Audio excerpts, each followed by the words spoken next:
miedo, esa emoción que en un contexto determinado, en un contexto correcto, es muy útil. Porque cuando usted tiene miedo de lo correcto, es decir, si usted está andando por la calle y ve que alguien se le acerca con una pistola para asaltarle, usted tiene un miedo que es justificable. El miedo es una emoción que nos puede salvar de muchos inconvenientes. Pero hay otros miedos, otros temores, otras angustias que se van implantando en nuestra vida a lo largo de los años y que medran allí, están allí colocados, los vemos en nuestras determinaciones diarias, los vemos en nuestras oraciones, los vemos en nuestro día a día. Miedos tenemos, pero muchos. ¿Quién no tiene algún miedo o algún temor? Todos tenemos.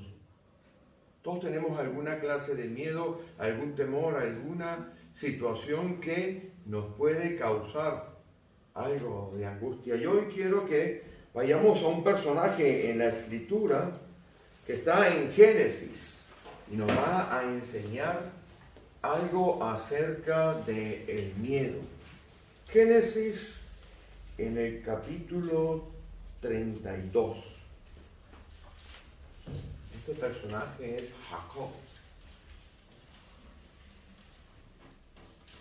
Génesis capítulo 32. Lo tenemos todo, ¿verdad? Pues hagamos algo. Gimnasia eclesiástica, bíblica. Eso es bueno porque nos ayuda mantenernos en forma. Dice así la Escritura en Génesis capítulo 32. Jacob siguió su camino y le salieron al encuentro ángeles de Dios. Y dijo Jacob cuando los vio: campamento de Dios es este. Y llamó el nombre de aquel lugar Mahanaim.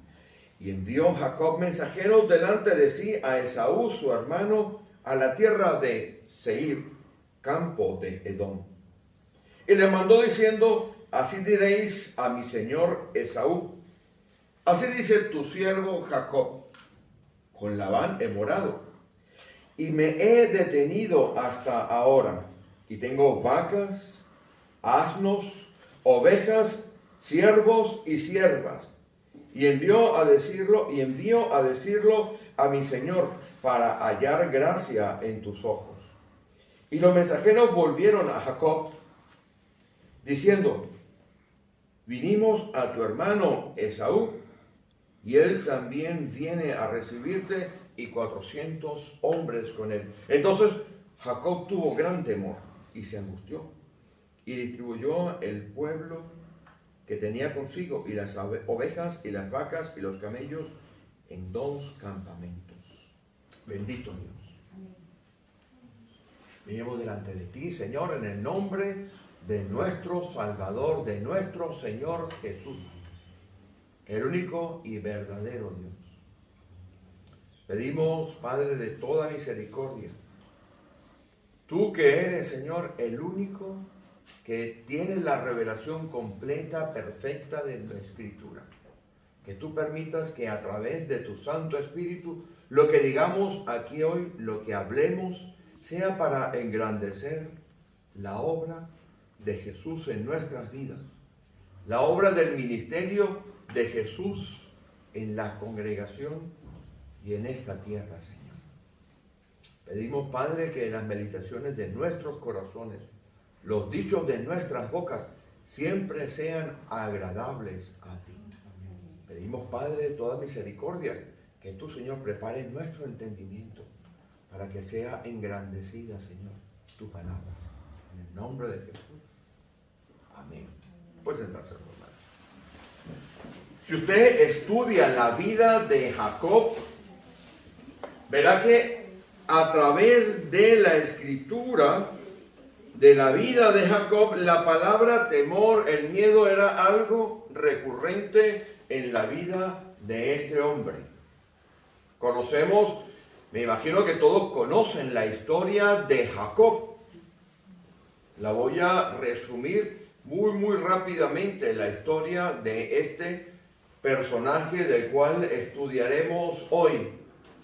Cuando la tierra está, o el pueblo que Dios había formado y que continuamente estaba como en una especie de juego de ping-pong o de tenis, ¿no? Que Dios hacía algo bueno, venía el enemigo, entraba, causaba inconveniente, venía Dios, respondía. Así lo estamos viendo a través de los capítulos que van antes de este capítulo de Génesis.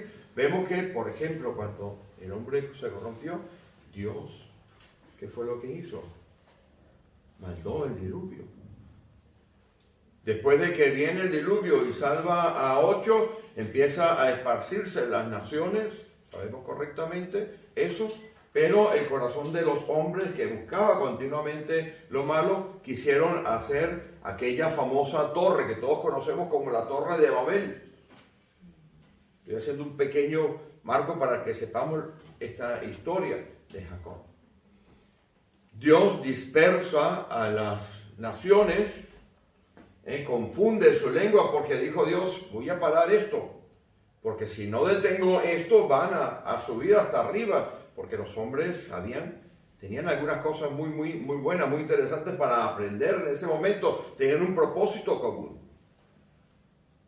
tenían una división de trabajo, cada quien sabía lo que tenía que hacer, estoy hablando de la Torre de Babel, y tenían adicionalmente una muy buena comunicación, una sola lengua. Y Dios tuvo que romper la comunicación para que se volvieran, se esparcieran. Pero cuando Dios hace algo, el diablo contraataca para fastidiar. Entonces nos conseguimos que en un momento determinado, cuando había una gran situación de desastre, en el plan que estaba allí, Dios decide recoger los pedazos a través de la elección de uno solo llamado Abraham. ¿Conocen la historia de Abraham? Abraham habitaba en una región que todos conocemos que se llama Ur de los Caldeos. Esas regiones existen. Esa región está probada desde el punto de vista de la arqueología que existe, de la historia.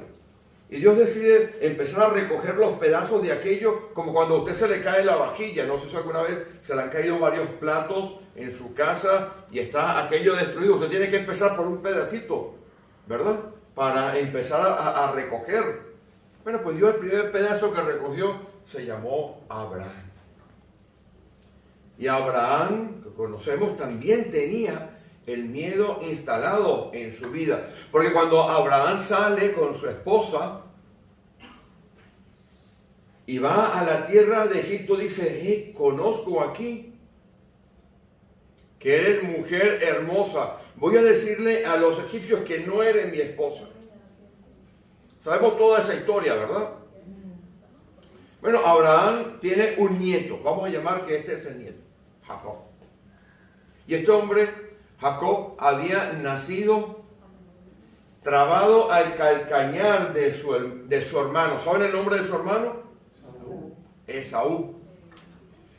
Este hombre recibe el nombre de Jacob, que significa el que suplanta, o algunas veces pueden conseguir la traducción de el engañador, y empieza a vivir una vida en la cual observamos que hay dos cosas constantes en su vida: el temor por un lado y el engaño, la treta por otro. Conocemos que suplantó, gracias a la connivencia de su madre, suplanta a su hermano. Eso está allí en Génesis. Vamos a dar un repaso rápido para que entendamos. En Génesis, en el capítulo 27 de Génesis, suplanta a su hermano y recibe la bendición de parte de su padre. Isaac se llamaba su padre, capítulo 27 de Génesis. A partir del versículo 18, usted verá cómo este hombre se viste, se disfraza, entra a donde está su padre y recibe la bendición. La bendición era como un testamento. Y la bendición era muy poderosa, porque si usted va conmigo al versículo 28 o 29, verá que la bendición le otorgaba la provisión del cielo. Mira el olor de mi hijo como el olor del campo que Jehová ha bendecido. La bendición era algo muy, muy importante. Cuando un padre bendecía a un hijo, no solamente otorgaba todos los derechos de la primogenitura, no solamente era un testamento de orden legal, sino era un testamento de orden espiritual.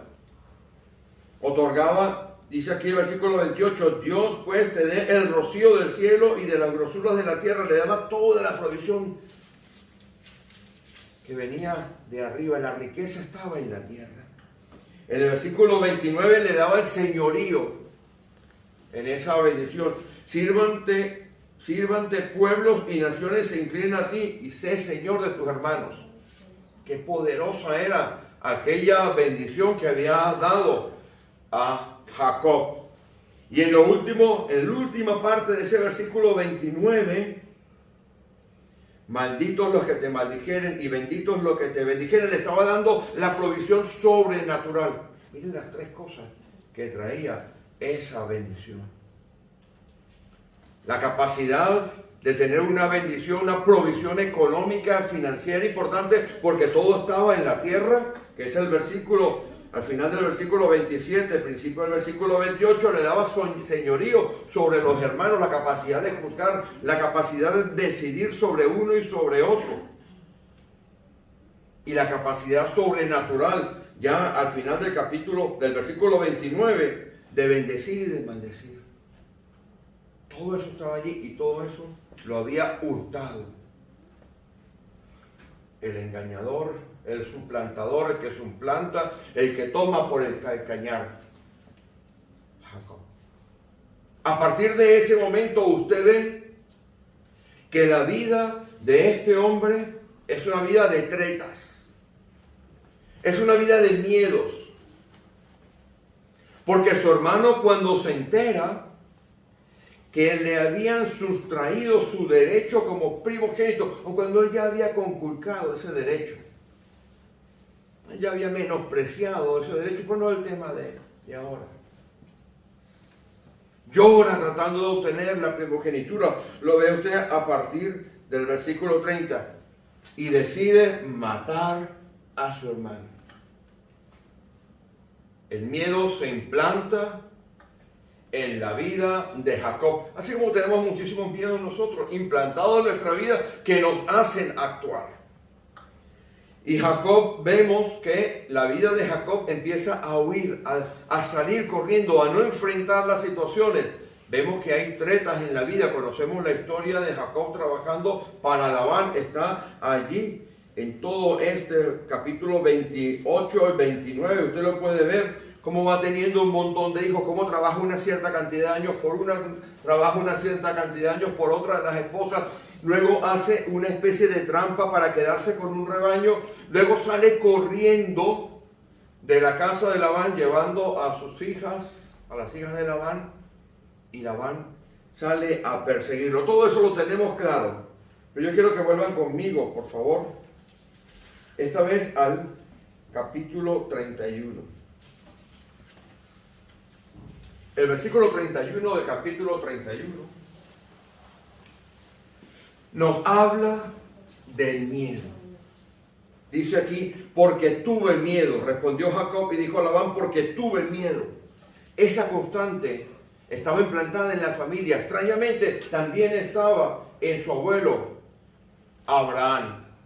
Abraham, que tuvo aquellos dos hijos, recuerda el nombre de los dos hijos. Uno de ellos, que es Isaac, era un hijo que era algo así como medio gris en la escritura, y que después tiene a este hijo que se llama Jacob.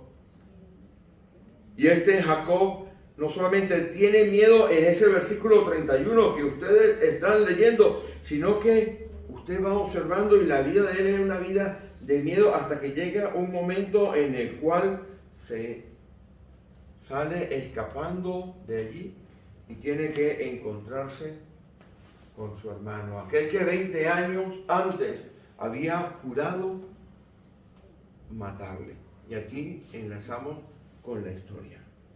Versículo 6 del capítulo 32.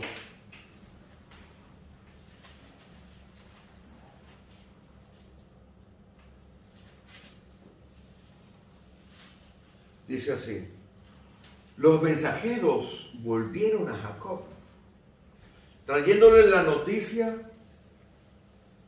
más terrible que él había podido esperar. Que su hermano venía hacia él con 400 hombres. La mente de Jacob, con toda seguridad, implantada en la treta, implantada en el miedo, empezó a pensar, porque dice el versículo 7, Jacob tuvo gran temor y se angustió. Pero Jacob se olvidaba de algo importante. Jacob se olvidaba de dónde estaba en ese momento. Estaba en un campamento muy especial que está en el capítulo 32, en el versículo 1. Estaba en un campamento rodeado de los ángeles de Dios. Lo leen conmigo. Jacob siguió su camino y le salieron al encuentro ángeles de Dios. Y dijo Jacob cuando los vio: campamento de Dios es este. Y llamó el nombre de aquel lugar Mahanaim.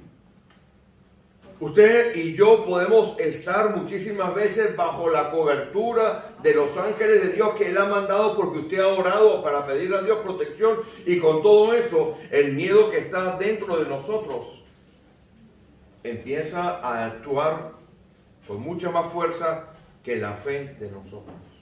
Y cuando el miedo, el suyo y el mío, no es ese miedo natural que nos hace escapar del ladrón que nos va a robar, o que nos hace dar el paso y el salto cuando viene el automóvil desbocado, como usted ha visto en algunas veces en la televisión, que va una persona andando, pierde el control, va manejando, pierde el control del automóvil y se mete en la acera. Y las personas reaccionan por el miedo, por la descarga de adrenalina que hay y saltan. No, este es un miedo diferente. Cuando ese miedo se implanta en nuestra vida, usted deja de lado toda la protección que Dios le ha dado y empieza usted a maquinar por sus propios medios cómo salir de esa situación. Y eso es lo que hace aquí este hombre. Sigan leyendo conmigo, por favor. Entonces Jacob tuvo gran temor y se angustió y empieza a hacer un plan. Distribuye el campamento, el pueblo que tenía consigo, y las ovejas y las vacas y los camellos en 2 campamentos. ¡Qué asombroso! Este hombre se había olvidado de esa bendición. De esa bendición en la cual estaba dada por su padre y que le colocaba en el señorío por encima de su hermano. Se había olvidado de que estaba en un lugar en el cual estaban los ángeles de Dios allí. Se había olvidado definitivamente Jacob de muchísimas cosas que Dios había prometido a su padre y a su abuelo. ¿Cuántas veces no nos pasa así nosotros, mi hermano? ¿De qué cantidad de cosas tenemos miedo? Tenemos miedo de perder el trabajo. Tenemos miedo de perder ciertas cosas, de morir muchísimas veces. Recuerdo cuando el médico me dijo a mí que todos los síntomas que yo tenía eran síntomas de un cáncer. Recuerdo cuando la cara del médico, cuando palpó un ganglio que aparece en el cuello y que mis hermanos médicos saben que se llama el ganglio de Virchow. Cáncer gástrico. Y me dijo el médico: esto está muy mal. Cuando esto aparece, mi querido hermano, no me dijo hermano, me dice: cuando esto aparece, prepárate, porque el tema va en serio. ¿Usted cree que yo no sentí miedo? Todos sentimos miedo. Todos sentimos en algún momento un estado de ansiedad. ¿Qué será lo que va a acontecer? Muchos trabajan años y años y años y años para levantar una empresa o levantar una casa, levantar una familia, y muchas veces eso se cae en pocos minutos, en nada. Y es normal que usted sienta el miedo. Pero cuando usted siente el miedo, usted no tiene que hacer planes para usted salir, como estaba haciendo este hombre, planes para él salir por su cuenta del tema. Primero le había enviado en el capítulo 32, en el versículo 4, le manda a unos emisarios con unas palabras y un mensaje. Observen el mensaje: así diréis a mi señor Esaú. El Señor era él, no era Esaú, era él que había recibido el señorío de parte de la bendición. Así dice: tu siervo Jacob se había colocado por debajo. Eso me acuerda cuando a usted se le está olvidando el aniversario. Te prepara un WhatsApp. Mi amor, no creas que no me he acordado del aniversario. Pero es que tú importas más que el aniversario. Tú eres más importante que cualquier cosa. Pues bueno, igual estaba haciendo había preparado algo muy bonito porque tenía ya el miedo implantado en su vida. Distribuye, versículo 7, distribuye y dice, bueno, hace sus planes. Si Esaú ataca a bueno, por lo menos se va a salvar. Pero aquí viene la cordura de Dios en la vida de este hombre, y es podríamos decir, la segunda oración que hace Jacob, que conseguimos en la Escritura. La primera oración que él hizo, que hizo este hombre, la vemos aquí. Vayan conmigo a el capítulo 28 para que veamos por qué tenemos que tener cuidado con el miedo y con la angustia que nos lleva a actuar de una manera que no es correcta. La primera oración que hizo, él está en el capítulo 28 y la hizo también en un momento de miedo. Versículo 17 nos dice, y tuvo miedo y dijo, cuán terrible es este lugar. Y en el versículo 20 empieza a negociar con Dios basado en el miedo. Si fuere Dios conmigo. ¿Cuántas veces usted y yo no negociamos con Dios? Observen esta oración de negociación que hizo Jacob con Dios. Observen los condicionales, los sí. Si fuere Dios conmigo y me guardare en este viaje en que voy y me diere pan para comer y vestido para vestir, y si volviere en paz a casa de mi padre, Jehová será mi Dios. Jehová era tu Dios y es tu Dios.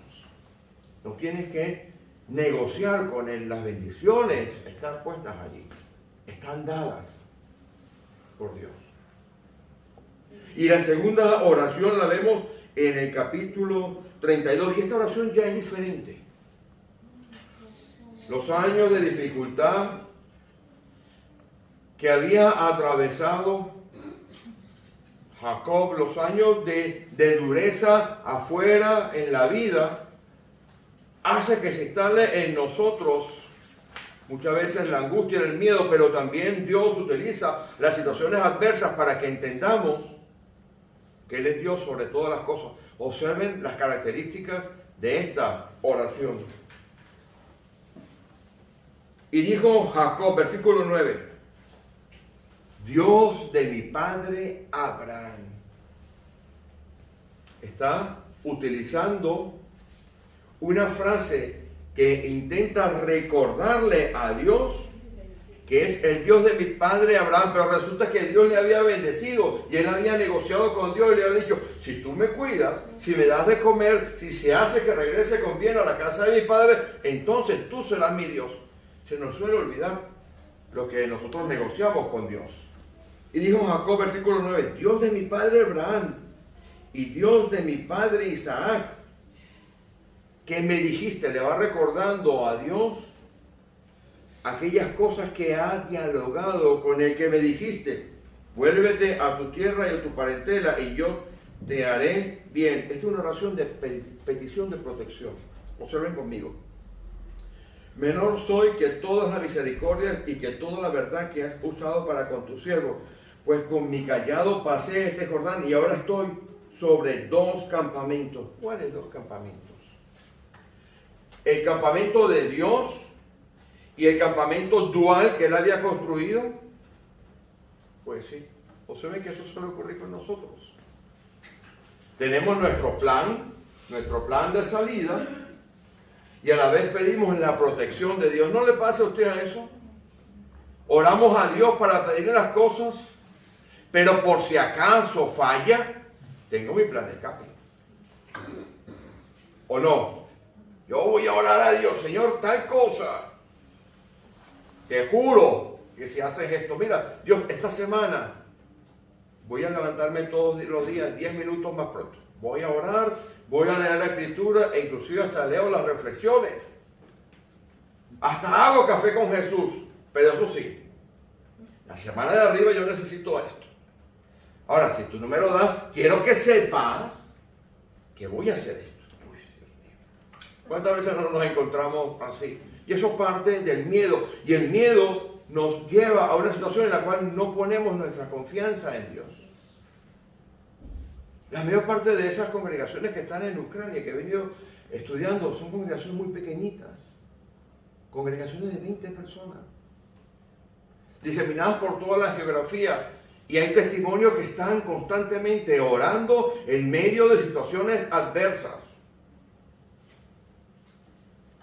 ¿Cuántos de nosotros en situaciones adversas, lo primero que hacemos cuando el miedo ataca nuestra vida es orar en vez de primero hacer nuestro plan como ha hecho este? Porque este hizo primero el plan y después fue a Dios. Pero hay solución para eso. Seguimos. Versículo 11. Líbrame ahora de la mano de mi hermano, de la mano de Saúl, porque le temo. Por lo menos fue sincero, ¿no? Cuando usted esté en una situación de miedo, no haga sus propios planes. Vaya a Dios. Vaya a Dios primero y abra su corazón delante de Dios. Este hombre, aquí en esta oración, muestra cordura, muestra una solicitud sincera de oración pidiendo protección a Dios y diciéndole a Dios qué es lo que está pasando en su vida. Lo temo, le tengo miedo a mi hermano, le tengo miedo que venga y me hiera a la madre con los hijos, le tengo miedo a perder lo que me ha costado tanto a mi familia. ¿Qué cantidad de cosas no tenemos? ¿A quién le gusta perder familia? Nadie. A nadie. Versículo 12. Y tú has dicho, le vuelva a recordar a Dios su promesa. Recuérdele a Dios su promesa. Cuando usted ore en medio de dificultad, si es que nos enfrentamos a dificultades, recuérdele a Dios su promesa. A Él le gusta, Él espera que usted ponga su confianza en Él, diciéndole, Señor, yo sé que tu palabra me promete esto. Recuerdo la primera vez que escuché el Salmo 3 cantado. No sé si alguno de ustedes lo ha escuchado alguna vez. El Salmo 3, versículo 3. Tú eres escudo alrededor de mí. Eres mi gloria, el que levanta mi cabeza. No temeré a hoy 10 millares de gente que haga sitio contra mí. La primera vez que lo escuché tendría yo 19 años. Y nunca podré olvidar esa escritura. Pues bueno, seguimos aquí, mis hermanos. Versículo 12. Y tú has dicho, yo te haré bien y tu descendencia será como la arena del mar, que no se puede contar por la multitud. Y durmió allí esa noche. Pero aquí viene algo que yo necesito que usted, por favor, escuche esto con suma atención. Un hombre que había hecho trampas toda su vida. Que había hecho trampas expoliado por su madre, que había huido porque su hermano lo quería matar, que pasó 20 años huyendo y haciendo trampas, no llevando una vida completa, que había intentado negociar con Dios en los condicionales: si tú me haces esto, yo entonces esto, y entonces tú vas a ser mi Dios. Y que Dios lo lleva a un momento determinado donde viene su hermano con 400 hombres y este está desprovisto de cualquier situación que le pudiera ayudar a él, porque su hermano venía con el juramento de venganza. Le había quitado su herencia, le había quitado su bendición, la cual había reclamado con llanto. Padre, 3 veces fue: Padre, déjame algo de la bendición. Había ido a Esaú. Papá, por favor, algo de la bendición para mí. ¿No queda algo de la bendición para mí? No, ya se le ha dado toda a tu hermano. Y tu hermano va a ser Señor tuyo. Él acabó, se lo voy a matar. Y si usted ve el comportamiento de Esaú, es un hombre rudo, dice la Escritura. Y aquí está en aquel lugar en el cual era un campamento de Dios, lleno de ángeles. Y después de que ora, va y duerme. Y lo interesante de todo esto está en el versículo 22.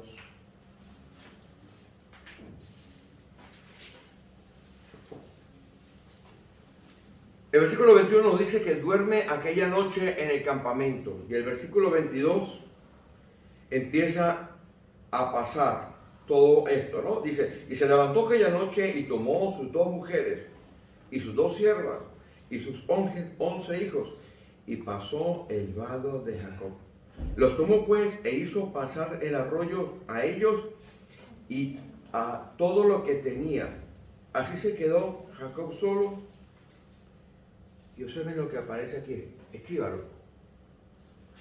Escríbalo.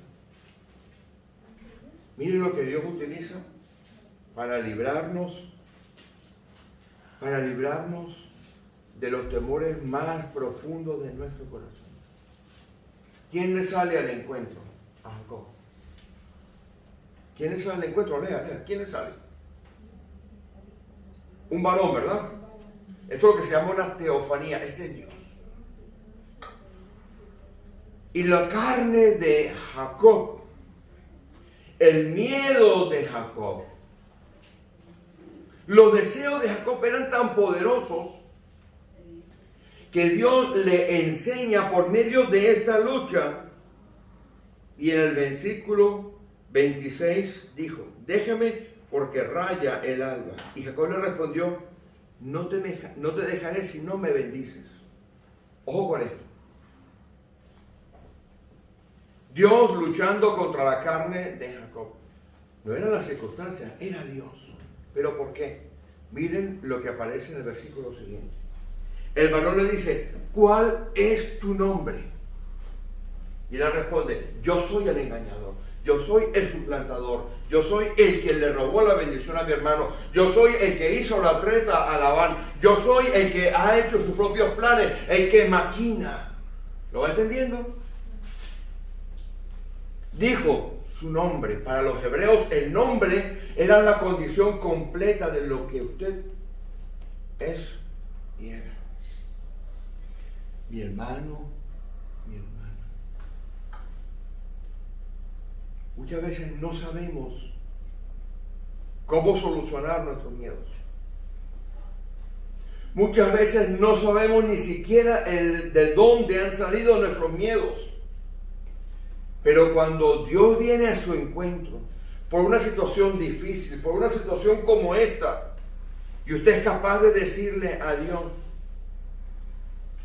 Señor, ya no puedo seguir en esto. Estoy muerto de miedo. Te voy a decir cuál es mi miedo. Mi miedo, Señor, es a quedarme solo. Mi miedo, Señor, es que yo toda mi vida he hecho esto que no tengo que hacer. Y de ahí viene mi miedo. Mi miedo, Señor, es que yo siempre he puesto mis planes primero que el llamado que tú me haces. Mi miedo, Señor, es que no me acepten. Mi miedo, Señor, son mis hijos. Mi miedo, Señor, mi marido, es mi esposa. Mi miedo, Señor, soy yo mismo, que no logro ni siquiera aclararme en qué es lo que quiero. No te soltaré si no me dices la esencia de lo que tú eres. Yo soy Jacob. Yo soy el que engañó. Yo soy el que mintió. Yo soy el que hizo trampa. Yo soy el que hace mis propios planes. Y el que trata de hacer negociaciones contigo. Después de que acontece esto, la vida de este hombre cambia completamente. Y si va conmigo ya para terminar, el versículo 35, porque yo le conmino, le animo a usted, capítulo 35, yo le conmino, le animo a usted, mi hermano, mi hermana, hoy, que deje sus miedos, que reconozca que le da temor en su vida y empiece de nuevo. Que hemos tenido un problema en el trabajo, nos hemos quedado sin ningún empleado, que hemos tenido un problema en nuestra casa, se nos ha averiado todo, tenemos que comenzar todo de nuevo. Comience de nuevo, pero primero tiene que ir usted a Dios y declarar a Dios todos sus miedos. Todo lo que usted es. Porque Dios no le va a hacer una pregunta, porque Dios sabía la respuesta. ¿Usted cree que Dios le iba a preguntar a Jacob cuál es tu nombre? Porque ni siquiera se enteraba cuál era su nombre. Dios quería que Jacob reconociera lo que él era. Ahora mire cómo va terminando esta historia. Versículo 1 del capítulo 35, y con eso también terminamos el mensaje de hoy, del miedo y de recomenzar. Esta es la hora para que usted, mi hermano, mi hermana, recomience en su vida, dejando el miedo atrás, dejando la angustia atrás y enfrentando, como dice la Escritura, con la esperanza y puestos los ojos en Jesús, lo que viene por delante. Amén. Y dijo Dios a Jacob, levántate, cosa número 1. Sube a Betel, aquel lugar que cuando estabas durmiendo dijiste, wow, estoy muerto de miedo. Qué lugar tan terrible, es casa de Dios. Vaya a su primer amor, vaya a su primer encuentro con Dios.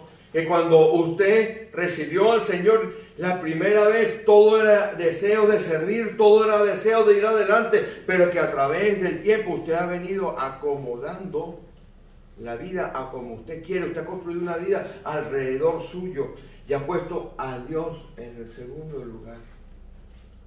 Levántate, sube a Betel, quédate allí, quédate en tu primer amor. Quédate en las promesas que hiciste el día que te bautizaste. Quédate en aquellos deseos, Señor, quiero servirte. No importa, Señor, si me mandas a España. No importa, Señor, si voy a España, te voy a servir. Hello, ¿dónde está? ¿Dónde están los hermanos que habían hecho esa promesa? Y haz allí un altar. Haz allí, en esas promesas, en aquella primera cosa,